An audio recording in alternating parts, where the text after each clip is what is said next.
जो ग्रुप है वहां पर जिसका नाम हूती है, उसके बारे में इतना क्यों कह रहे हैं? देखिए दोस्तों, इजराइल जिस किस्म करके जाम करके खड़ा कर दिया, अभी इन शब्दों का इस्तेमाल हम क्यों कर रहे हैं? और यमन जो एक विद्रोही जो ग्रुप है वहां पर जिसका नाम हूती है, उसके बारे में इतना क्यों कह रहे हैं? देखिए दोस्तों, इजराइल जिस किस्म की फायर पावर का इस्तेमाल कर रहा है गाजा के ऊपर में, उससे अगर आप थोड़ा देखिए जरा, थोड़ा डेटा देखिए जो टीवी चैनल्स में बताया जा रहा है और खुद असेस कीजिए। आज तक जितना बारूद, अगर ये समझ लीजिए जितना बारूद गिरा हुआ है गाजा के अंदर में, जो इजराइल ने 7 अक्टूबर के हमले के विरोध में गिरा है, उसके जवाब दोस्तों अस्सलाम वालेकुम रसूल करीम। आइए हम आज जो है खबरों की शुरुआत करते हैं। आज फेसबुक पे जो है वो खबरें जो नशर हुई उनकी आपको जो है वो थोड़ी बहुत तफसील आपको सभी खबरों के बारे में सुनाएंगे, दिखाएंगे और फिर एक ही जगह उसको जो जमा करके आपको जो है दिखाएंगे आज की ताज़ा खबरों के मुतालिक जो है वो ये रिपोर्ट जंग की धमकी दी में गिरे बम के एक्सप्लोजिव कैपेसिटी से बड़ा बम गिरा चुके हैं ऑलमोस्ट गाजा के ऊपर, और उसके बाद भी अभी वो अपने टारगेट को अचीव नहीं कर सके। हम सब जानते हैं, कई बार ये आंकड़े दिखाए जा चुके हैं, हमने भी कई बार बताए हैं, हमास के पास कुल टोटल कितने लड़ाके हैं, लाखों में नहीं है, 35 से 40 हजार लड़ाके थे हमास के। ठीक है, आपने कह दिया हजारों हमास के लड़ाकों को हमने जब वो अंदर आए तो उनको खत्म कर दिया है, तो बचे कितने होंगे? क्या आप 20-30 हजार आतंकवादियों को खत्म नहीं कर पा रहे? आप बताइए जरा, इतना बड़ा हमला करने के बाद आप इन आतंकवादियों को खत्म नहीं कर पा रहे? अगर आपने खत्म कर दिया, उन्हें नुकसान पहुंचा दिया, तो बार बार आपकी राजधानी के ऊपर क्यों रॉकेट गिर रहा है? बार बार मिसाइलों के बराज आपके देश की तरफ क्यों आ रहे हैं? बार बार क्यों आपके देश के अंदर सायरन बज रहे हैं? अगर आपने इतना बड़ा हमला करने के बाद भी अपने मिलिट्री गोल को, मिलिट्री ऑब्जेक्टिव को अचीव नहीं किया, तो आपने किया क्या दोस्तों? सोच के देखिए दोस्तों, कितना बड़ा यह हमला किया है इजराइल ने। अब इस चीज के बाद में अब कुल मिलाकर के जितने मिलिशिया आसपास के हैं इजराइल के, वो एक्टिव हो गए, और सबसे ज्यादा यहां पर एक चीज है यमन देश का जो ऑफिशियल मिलिट्री है वो भी आग उगल रहा है। और अभी ये खबर आई कि हूतियों ने एक बहुत ही स्ट्रॉन्ग गेम खेला है इजराइल के साथ। देखिए, आपने देखा होगा कि यहाँ इन्होंने रॉकेट छोड़ी, हिजबुल्ला ने रॉकेट छोड़ी, आपने देखा कि हिजबुल्ला ने कैसे उसके वॉच टावर, कम्युनिकेशन टावर को उड़ा दिया। तो ये जो चीजें हो रही है, इससे आपको ऐसा लगता होगा कि भाई इजराइल तो एकदम सेफ जगह है, उसके पास आयरन डोम है, कोई भी चीज उसके अंदर गिर नहीं पा रही है, उसको कोई दिक्कत नहीं है। रियलिटी कुछ और है दोस्तों।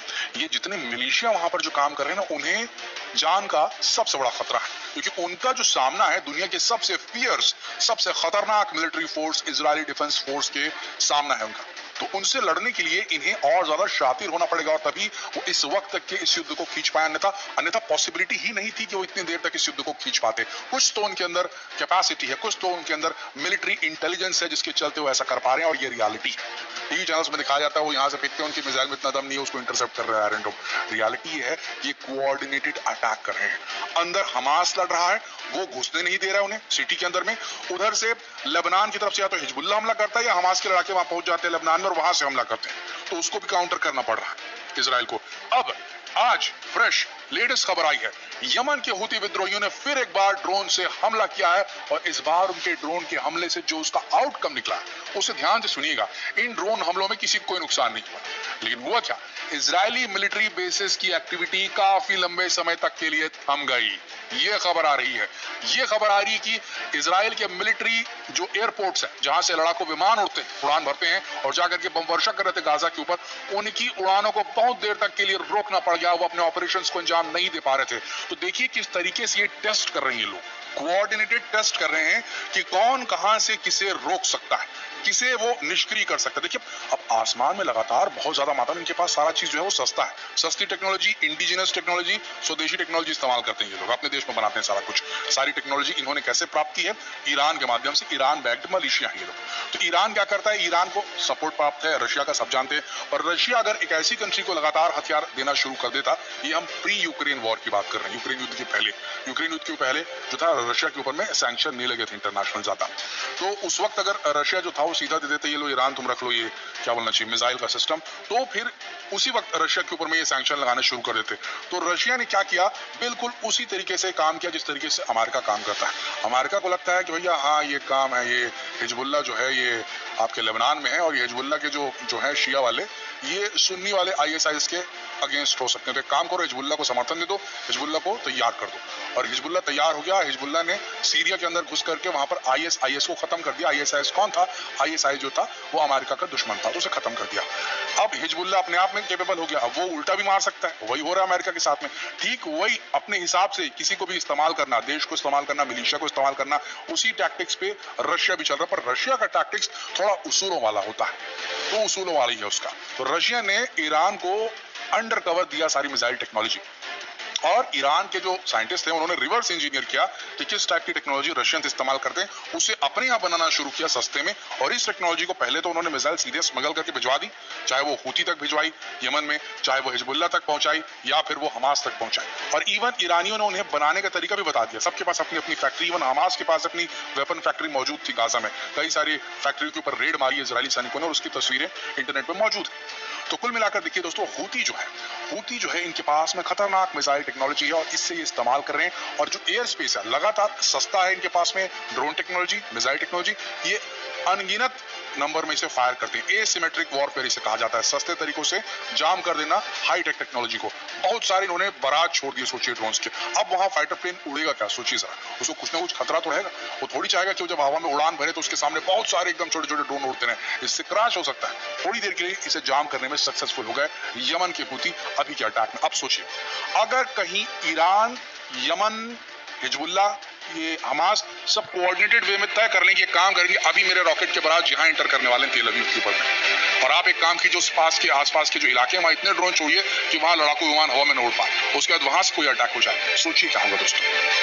तो ये जितने मिलिशिया हैं ये एकदम माइंडलेस वॉरियर्स नहीं है। ऐसा नहीं है कि ये कबीलाई उसको मानते हैं, इनका दिमाग नहीं है और कहीं भी कुछ भी वॉर कर रहे हैं, अपनी जान की फिक्र नहीं है और सिर्फ अल्लाह अकबर बोल करके अपनी जान दे देते हैं, सामने वाले को भी उड़ा देते हैं, खुद भी उड़ जाते हैं। ये नहीं है, उनके पास में एक स्ट्रैटेजी है और उसी स्ट्रैटेजी की वजह से हिरोशिमा नागासाकी से बड़ा बारूदी बम गिराने के बावजूद इजराइल अब तक हमास को खत्म नहीं कर पाया। अब तक उसके ऊपर रॉकेट हमले हो रहे हैं, अब तक उसके टैंकों को उड़ाया जा रहा है जो कि वर्ल्ड क्लास बताए जाते हैं मरकावा टैंक, अब तक उसके शहरों के ऊपर रॉकेट हमले हो रहे हैं। दोस्तों स्थिति ये है कि अगर कुछ और दिन ये युद्ध यूं ही चलता रहा, इसी तरीके से लगातार हमले करता रहा इजराइल अस्पतालों पर, एम्बुलेंसेस पर, रिफ्यूजी कैंप्स पर, तो इंटरनेशनल दबाव इतना बढ़ जाएगा कि इजराइल को सीज फायर मजबूरन करना पड़ेगा। और अगर उसके बाद भी इजराइल नहीं रुका तो 101% ये जो इस्लामिक कंट्रीज वहां पर है, मुस्लिम कंट्रीज वहां आसपास मौजूद हैं, इंक्लूडिंग सऊदी अरब और ईरान और सारी कंट्रीज, ये मिलकर एक बड़ा जवाबी हमला कर सकते हैं इजराइल पर। और अगर ऐसा हुआ दोस्तों तो उसके बाद शायद इंटरनेशनल कम्युनिटी का जो हैंड होगा वो इस्लामिक कंट्रीज के साथ होगा, उनके अगेंस्ट नहीं होगा, क्योंकि इजराइल ऑलमोस्ट इस तरीके से काम कर रहा है जैसे कि अब उसे कोई नहीं रोक सकता, किसी की बात वो नहीं मान रहा। इवन बाइडेन की बात भी शायद 100% नहीं मानी जा रही है। अमेरिकन के लिए भी इजराइल खुलकर संदेश दे रहा है। कई, आप याद होगा आपको अगर आपने टेलीविजन चैनल्स को फॉलो किया होगा, 70 से ज्यादा यूनाइटेड नेशन के ऑफिशियल्स खत्म हो गए हैं गाजा के अंदर, जो कि फूड फॉर सेफ्टी, कपड़े दे रहे थे, खाना दे रहे थे, WHO के जो थे वहां पर वर्कर्स, वो भी खत्म हो गए हैं गाजा के अंदर। तो इस प्रकार का हमला, कैसा हमला जिसमें कोई फर्क नहीं, जो सामने आया सबको खत्म करते जा रहा है, ये बर्बरता नहीं तो और क्या है। इस बारे में आपका क्या सोचना है नीचे कमेंट सेक्शन में लिखकर जरूर बताएं। जितना हो सके इस वीडियो को शेयर करें, फेसबुक पर, व्हाट्सएप पर, यूट्यूब पर। जल्द मिलते हैं। यानी ईरान जंग में कूदे कहीं से भी तो हम डायरेक्ट मिलिट्री ऑपरेशन करेंगे, मिलिट्री एक्शन लेंगे, यानी जंग हम भी करेंगे। दोस्तों इससे तनाव बढ़ सकता है इस बयान के बाद। हालांकि इब्राहिम रईसी की सरकार के द्वारा, ईरान की गवर्नमेंट के द्वारा यह बताया गया है कि अमेरिका ने हमसे बात की है और कहा है कि हम सीज फायर करवाना चाहते हैं। ईरान ने भी यही कहा कि हम भी यही चाहते हैं कि सीज फायर हो। लिहाजा अमेरिका ने ईरान के आगे अपना दूसरा रुख रखा है कि हम तो सीज फायर चाहते हैं। दोस्तों लेकिन क्या इजराइल सीज फायर चाहता है? तो ये है रिपोर्ट जवाब। आपको बता दूं कि सीधा सीधा मना कर दिया है नेतन्याहू ने। नेतन्याहू ने कहा है कि जब तक हमारे तमाम कैदियों को आजाद नहीं कर देता हमास, हम सीज फायर नहीं करेंगे। उधर सबूत दिखाऊंगा कि ईरान के विदेश मंत्री ने खुद मीडिया से कहा है कि अमेरिका ने हमको पैगाम, मैसेज भिजवाया है कि वो सीज फायर चाहता है, लेकिन असल में वो कुछ और कर रहा है, यानी जेनोसाइड कर रहा है। सुनिए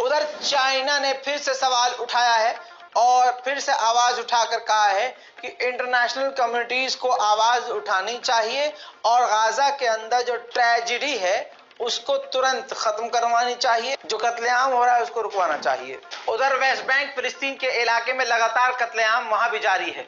फिर से 3-4 फिलिस्तीनियों को मार दिया, जिससे मौत का आंकड़ा 154 हो चुका है। 7 अक्टूबर से अब तक इजराइल ने वेस्ट बैंक फिलिस्तीन के इलाके में 154 लोगों को शहीद कर दिया है। गाजा की मौतें तो अलग हैं। मेरे दोस्तों, आइए अब बात करते हैं कुर्दोगलू की।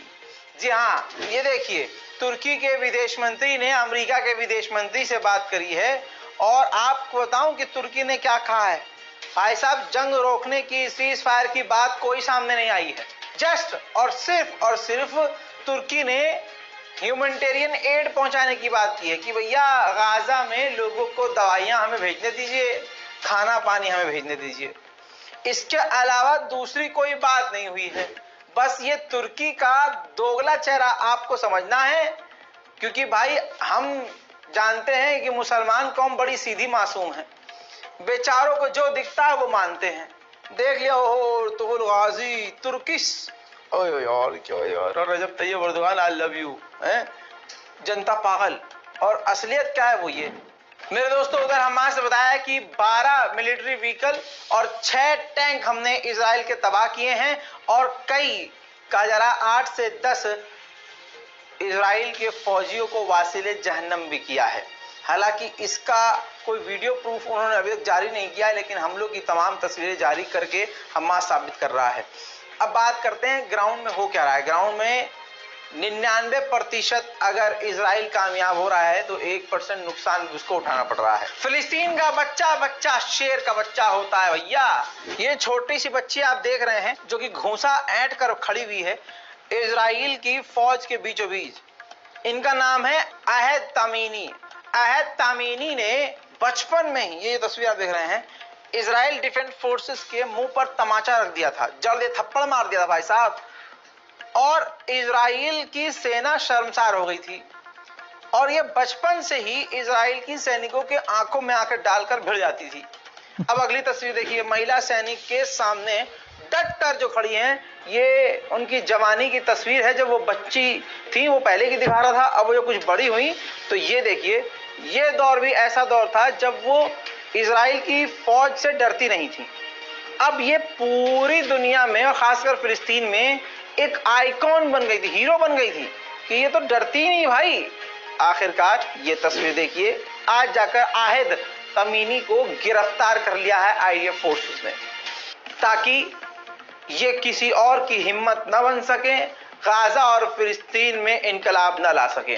बहरहाल फिलहाल की इस रिपोर्ट में इतना ही। जल्द लौटूंगा और भी बड़ी जानकारियों के साथ। इससे पहले नाज़रीन किराम, 1600 यहूदी तो अभी इसी लड़ाई में जख्मी और वो हुए हैं, कम से कम भी 1600 साढ़े 1600 यहूदी 10 दिनों में, जबकि 1400 यहूदी पहले वो जब ऑपरेशन तूफान अक्सा हुआ था उस वक्त हलाक हुए थे, और 200 से ज्यादा यहूदी लापता हैं।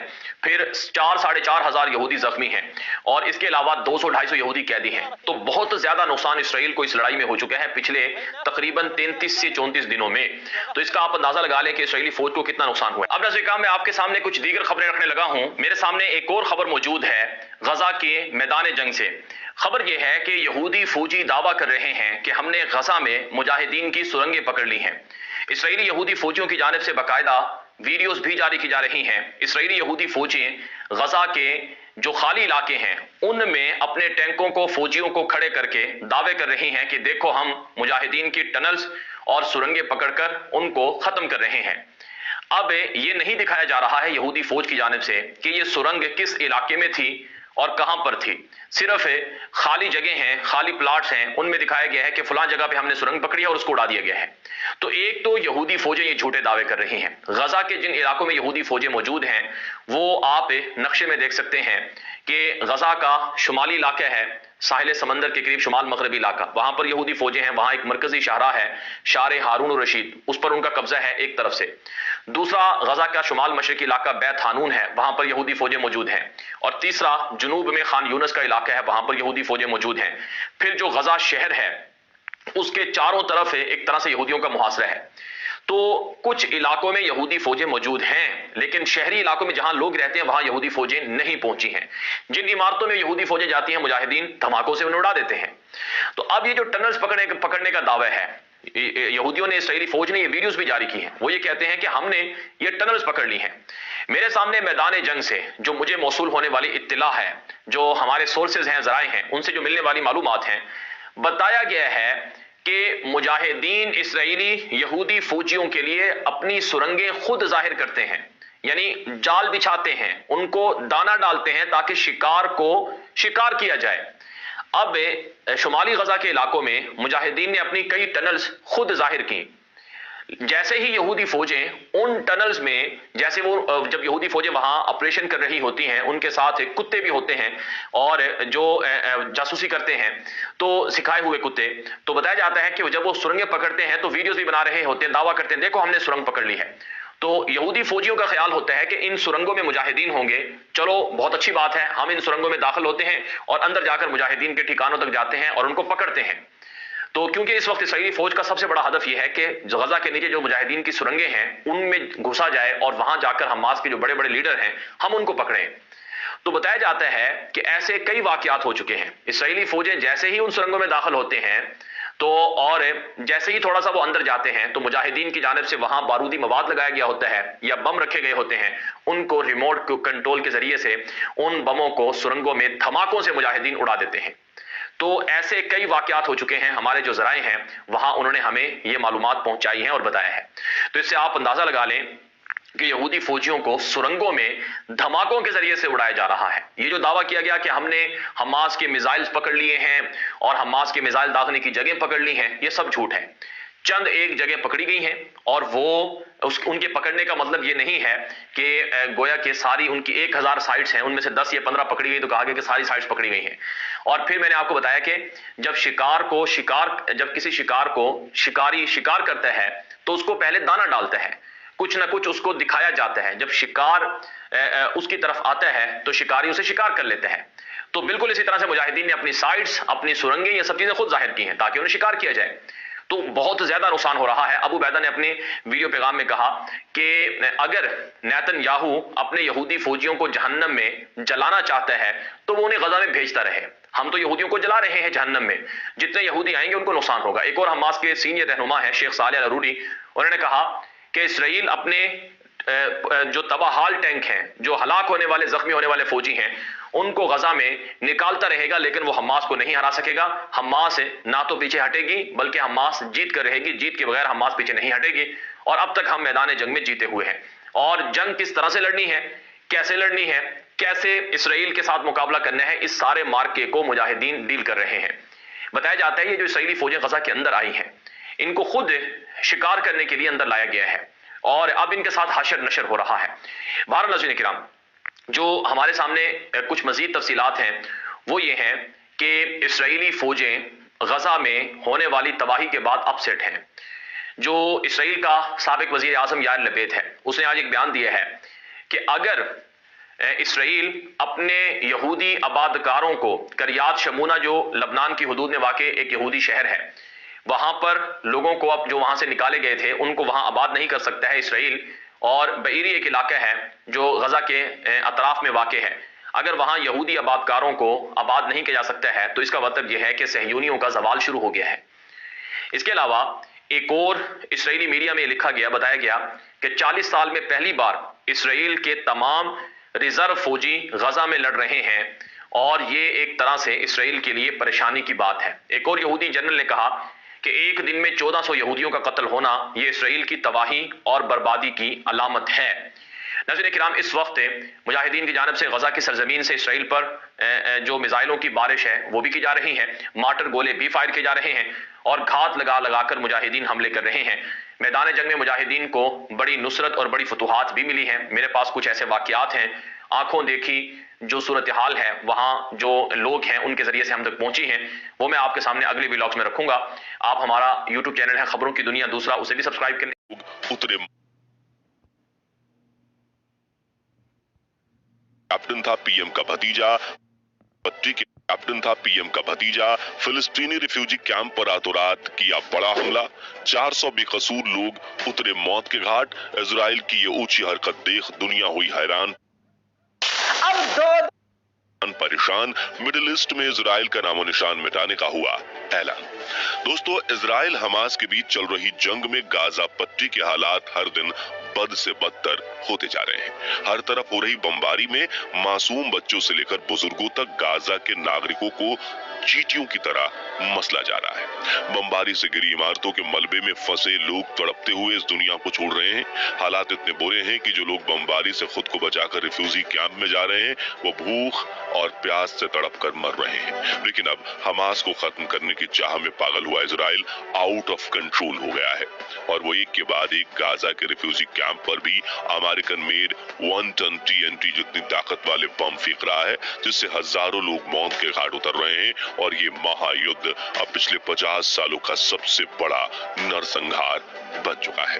लेकिन फिर भी क्यों कोई देश इजराइल को नहीं रोक पा रहा है? क्या इसी तरह इजराइल मानवाधिकारों का उल्लंघन करके इंसानियत का गला घोटता रहेगा? इस वक्त गाजा की स्थिति कैसी है? चलिए इस विषय पर विस्तार से बात करते हैं। दोस्तों, 7 अक्टूबर के दिन हमास ने इजराइल पर अचानक हमला करके 1400 नागरिकों की जान ले ली, जो कि सरासर गलत था, जिसकी निंदा पूरी दुनिया ने की थी। और शुरुआत में इजराइल के पलटवार का कई खाड़ी देशों ने भी समर्थन किया था। लेकिन पिछले 1 महीने से इजराइल गाजा पट्टी पर लगातार हमले करे जा रहा है और इंसानियत का ऐसा नरसंहार कर रहा है कि देखकर किसी की भी रूह कांप जाए। हालांकि फिर भी गोदी मीडिया इजराइल द्वारा किए गए इन हमलों पर पर्दा डाल रही है, लेकिन एक तरफा पक्ष लिए बिना आज हम आपको फैक्ट्स के बारे में बहुत बढ़िया वेबसाइट लेके आया हूँ जिससे आप बिना 1 रुपए लगाए, जी हाँ दोस्तों, जिससे आप बिना 1 रुपए लगाए बड़े ही आसानी गाजा पट्टी के ऐसे हालात दिखाएंगे जिन्हें देख आपके पैरों तले जमीन खिसक जाएगी और आप सोचने पर मजबूर हो जाएंगे कि हमेशा युद्ध का परिणाम बेकसूर नागरिकों को ही भुगतना पड़ता है। तो हम आपसे रिक्वेस्ट करते हैं कि पूरा वीडियो जरूर देखिएगा। 31 अक्टूबर 2023 हमास का सर्वनाश करने के लिए गाजा पट्टी पर हमला करते हुए इजराइल को 3 हफ्ते बीत चुके थे। रिहायशी इलाकों में दिन रात एयर स्ट्राइक की जा रही थी। इसलिए अपनी जान बचाने के लिए गाजा के कई रिफ्यूजी कैंप्स में लाखों बेकसूर बच्चे, बूढ़े, औरतें पनाह लिए बैठे थे और उन्हीं में से एक था जबालिया रिफ्यूजी कैंप। लेकिन तभी अचानक से इजराइल इस कैंप में 6 मेड इन अमेरिका बम गिरा देता है और रिपोर्ट्स के मुताबिक इनमें से हर एक बम विस्फोट की क्षमता 1 टन TNT के बराबर थी, जिस वजह से पलक झपकते ही पूरा का पूरा रिफ्यूजी कैंप नेस्तो नाबूद हो जाता है। इमारतें ढह जाती हैं और छोटे छोटे बच्चे जिन्हें इस युद्ध के बारे में कुछ भी नहीं पता, वो मलबे के नीचे दबकर तड़पते हुए अपनी आखिरी सांस लेते हैं। ये अटैक इतना खतरनाक था कि इसमें 400 से भी ज्यादा बेकसूर फिलिस्तीनी लोगों की जान चली जाती है और कई अभी भी इस मलबे के नीचे दबे हुए हैं। जबकि इजराइल पहले से ही दावा करता आ रहा है कि हमारी फिलिस्तीनी नागरिकों से जंग नहीं है, मगर फिर दोगलापन दिखाते हुए ये उन्हीं नागरिकों को मौत के घाट भी उतार रहा है। आपको बता दें कि जब इजराइल से पूछा गया कि आपने ऐसा क्यों किया, तो इस बार उन्होंने अपनी हरकत से मुकरने की कोशिश तक नहीं की और कहा कि हम हमास के एक टॉप कमांडर को मारना चाहते थे, इसलिए हमने ये बम गिराए थे। लेकिन दुनिया के किसी भी देश ने इजराइल की इस ऊंची हरकत के सामने आवाज उठाने की हिम्मत तक नहीं की, क्योंकि इस वक्त इजराइल के पीछे उनका बिग ब्रदर यानी अमेरिका खड़ा है। शायद इसी वजह से इजराइल की हिम्मत और ज्यादा बढ़ गई है और वो यहीं नहीं रुका, बल्कि 4 और 5 नवंबर के बीच 24 घंटे में इजराइल ने हमास के लड़ाकों को मारने के चक्कर में गाजा पट्टी के 3 और रिफ्यूजी कैंप पर हमला किया, जिसमें दर्जनों फिलिस्तीनी नागरिक मारे गए। इन्हीं हमलों में से एक था रात के अंधेरे में अल मगाजी रिफ्यूजी कैंप पर हुआ हमला, जिसमें 47 फिलिस्तीनी नागरिकों की मौत हो गई, जिसके बाद उन्होंने बुरेइज रिफ्यूजी कैंप की रेजिडेंशियल बिल्डिंग्स पर हमला किया और वहां भी 20 लोग मौत के घाट उतारे गए। और अपने इन हमलों को लेकर इजराइल का एक ही जवाब है कि हमास के टॉप लीडर्स जानबूझकर गाजा के सिविलियंस के बीच छिप रहे हैं और वहीं से हम पर अटैक कर रहे हैं, क्योंकि उन्हें फिलिस्तीनी नागरिकों की कोई परवाह नहीं है। अब यहाँ गौर करने वाली बात यह है कि मरने वालों की संख्या बिल्कुल भी एक्यूरेट नहीं है, क्योंकि 20 अक्टूबर की रात से तो इजराइल ने गाजा पर कंप्लीट शटडाउन करवा दिया था। इलेक्ट्रिसिटी, इंटरनेट, मोबाइल कवरेज और यहाँ तक कि रेडियो को भी बंद करवा दिया गया था, ताकि आने वाले दिनों में गाजा में होने वाले नरसंहार की खबर किसी को ना लग सके, जिसके बाद से ही गाजा में अंधाधुंध बमबारी शुरू हो चुकी है। अब तक 18,000 टन से भी ज्यादा विस्फोटक क्षमता के बम गिराए जा चुके हैं, जो कि हिरोशिमा में हुए परमाणु बम से भी 1.5 गुना ज्यादा है। अब यहाँ अपने हमास द्वारा किए गए हमले को आतंकवाद बताया, जिसे हम भी गलत नहीं कहेंगे, लेकिन पलटवार में आपने फालिस्तीन के 10,000 बेकसूरों को मौत के घाट उतार दिया और 20 लाख लोग इस तरह से घर से बेघर हो गए हैं कि कोई भी दूसरा देश उन्हें अपने यहाँ पनाह नहीं देना चाहता। तो क्या ये सही है? बिल्कुल नहीं।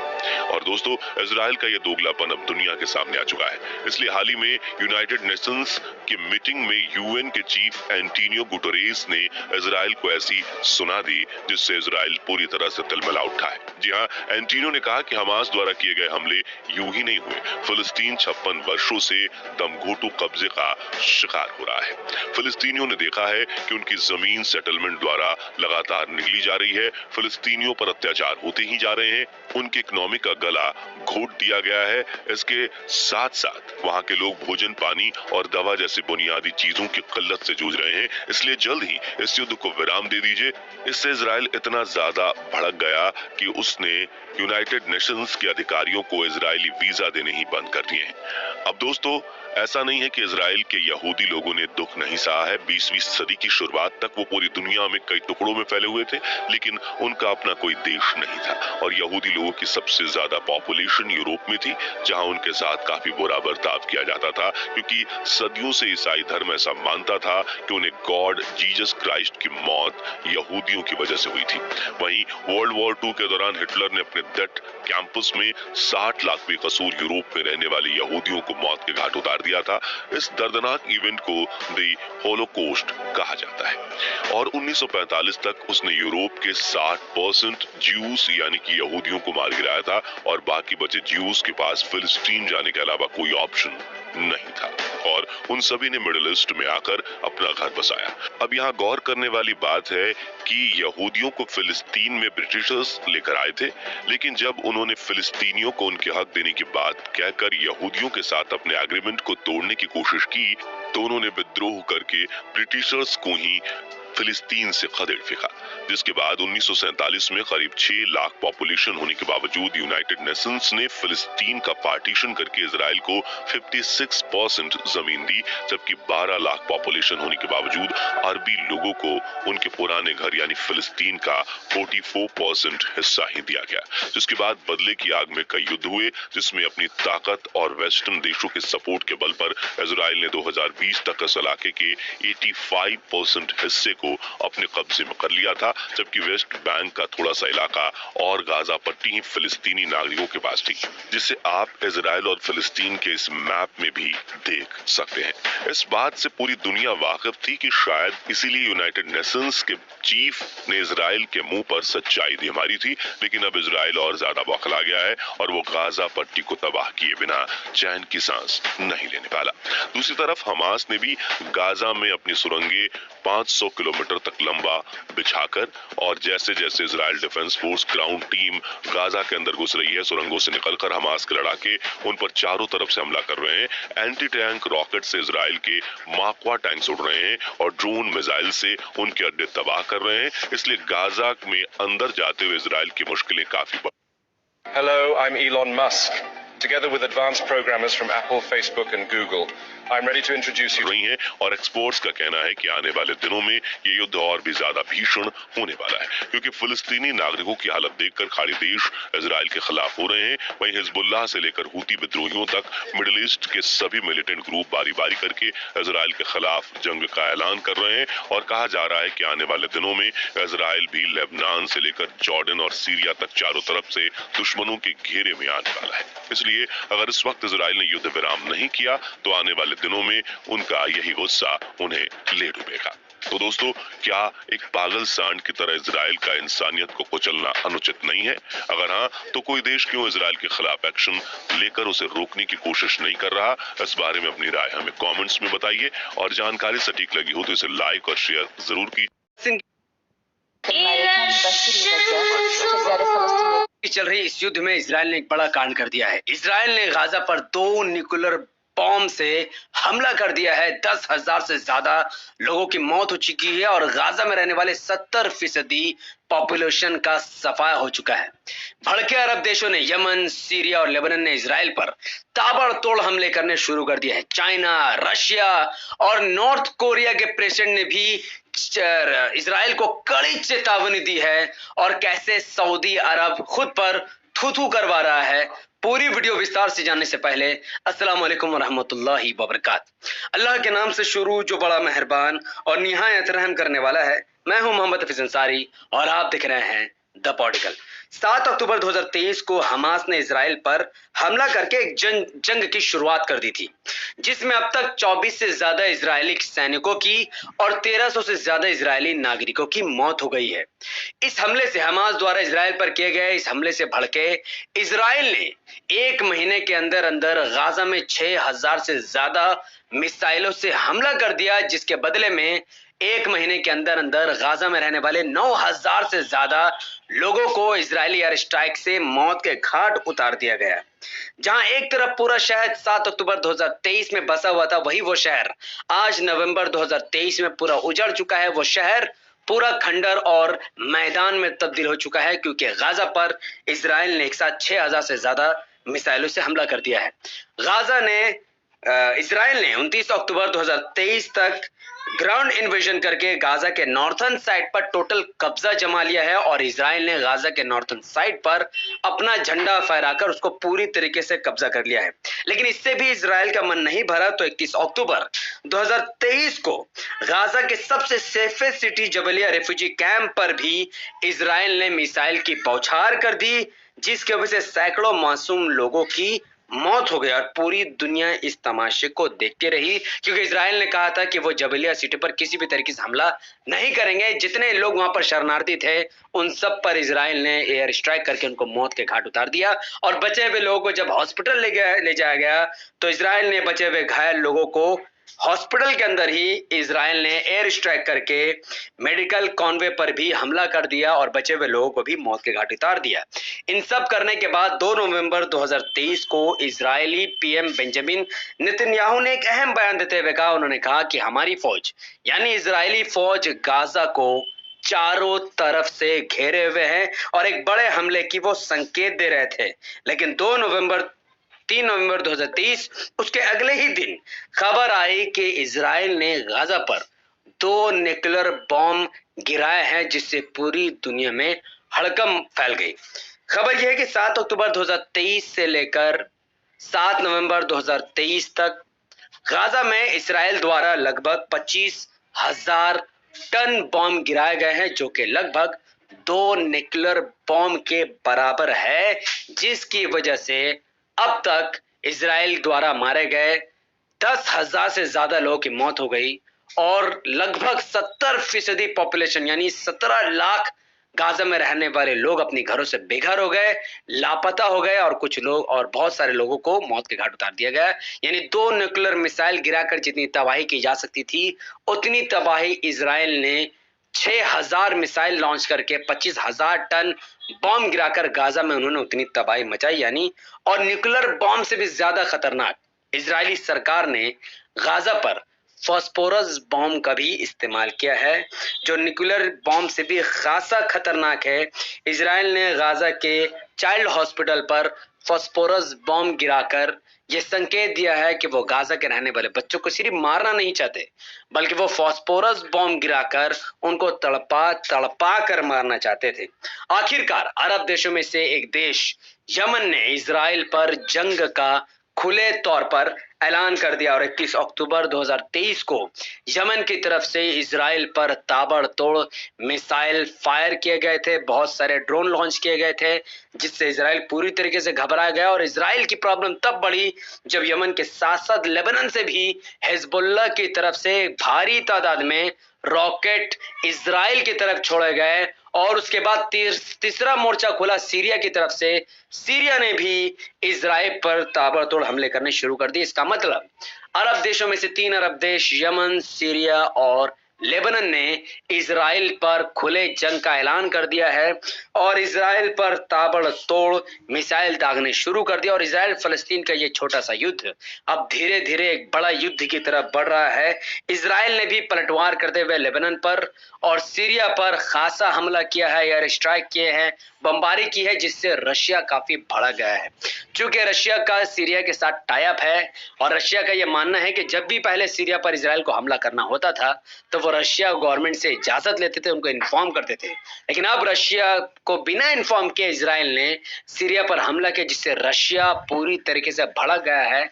और रशिया की सरकार ने इजराइल को चेतावनी देते हुए कहा कि अगर वो इसी तरीके से सीरिया पर हमला करते रहे तो सीरिया की तरफ से इजराइल के खिलाफ एक नया फ्रंट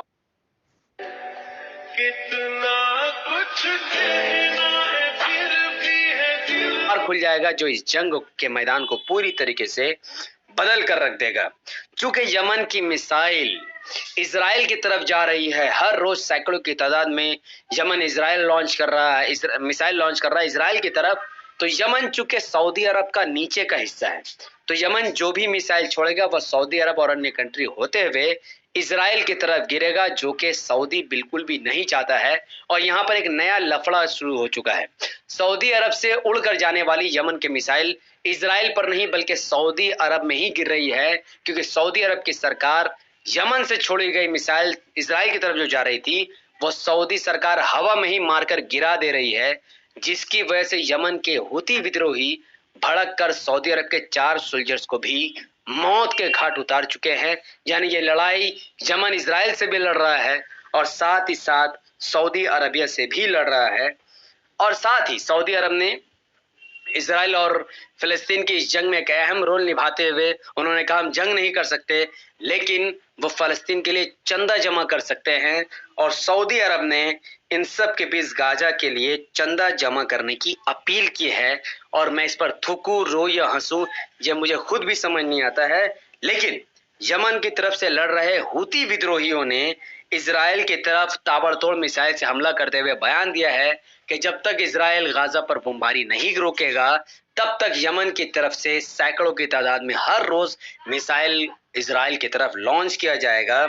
इजराइल पर हो रहे यमन, सीरिया और लेबनान से हो रहे हमले को लेकर इजराइल खासा सक्रिय हो चुका है और इजराइल की सरकार, घबराए हुए इजरायली सरकार ने अपने जेट विमानों को भी तैनात करके बड़े हमले की तरफ इशारा किया है। दूसरी तरफ चाइना ने इजराइल को दुनिया के नक्शे से ही मिटा दिया है। और यह खबर बिल्कुल सही, जो कि 2 नवंबर 2023 की खबर है कि चाइना के कुछ बड़े कंपनियों ने इजराइल जैसा देश को मानने से ही इनकार कर दिया है। वर्ल्ड मैप से इजराइल के नक्शे को ही गायब कर दिया है। उनकी नजर में सिर्फ फलस्तीन है, बल्कि इजराइल का कोई अस्तित्व ही नहीं है।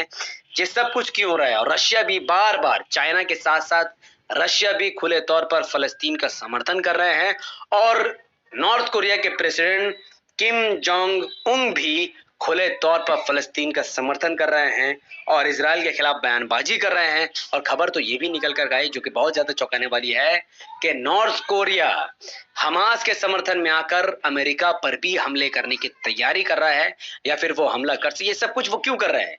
रशिया, चाइना और नॉर्थ कोरिया अरब देशों को ये इशारा कर रहे हैं कि अगर अरब देश अमेरिका की जूती चाटना बंद करते हैं, अगर वो अमेरिका से रिलेशन खत्म करके हम सब से रिलेशन बनाते हैं, अगर अरब देश अमेरिका को छोड़कर चाइना, रशिया और नॉर्थ कोरिया की तरफ अपना हाथ बढ़ाता है, तो बदले में इस जंग में रशिया, चाइना और नॉर्थ कोरिया मिलकर इजराइल का सफाया कर देंगे। लेकिन हम उस सऊदी अरब की बात कर रहे हैं जिस सऊदी अरब में आज डांस, नाच, गाना का माहौल बना हुआ। एक तरफ गाजा में मिसाइल गिर रहे हैं, हजारों लोगों की मौत हो रही है, वहीं दूसरी तरफ सऊदी में नाच गाना चल रहा है। वहां की सरकार बिल्कुल भी संवेदनशील तरीके से काम नहीं कर रही है, तो उस सऊदी अरब से कुछ भी उम्मीद करना बेकार है।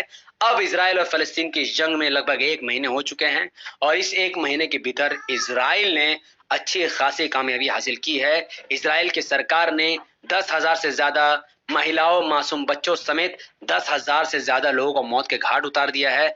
6,000 से ज्यादा बॉम्ब उन्होंने गाजा में, 2 किलो न्यूक्लियर बॉम्ब के बराबर उन्होंने गाजा में मिसाइल लॉन्च कर दिया है। 70% इन्हें गाजा में रहने वाले लगभग 18 लाख मुसलमानों को घर से बेघर कर दिया है, उनको लापता कर दिया है और ये जंग अब भी जारी है। और इस वक्त सोशल मीडिया में काफी फेक खबरें भी चल रही है, तो मैं आप सबसे गुजारिश करूंगा कि ऐसी सही रिपोर्ट, सच्ची रिपोर्ट आप सब भी अपने दोस्तों और पूरे भारत के कोने कोने तक पहुंचाइए, जो कि वक्त की जरूरत है। इस वीडियो को लाखों लोगों तक पहुंचाने के लिए इस वीडियो को लाइक कीजिए, इसके लिंक को व्हाट्सएप, फेसबुक, इंस्टाग्राम पर शेयर कीजिए, अपनी बात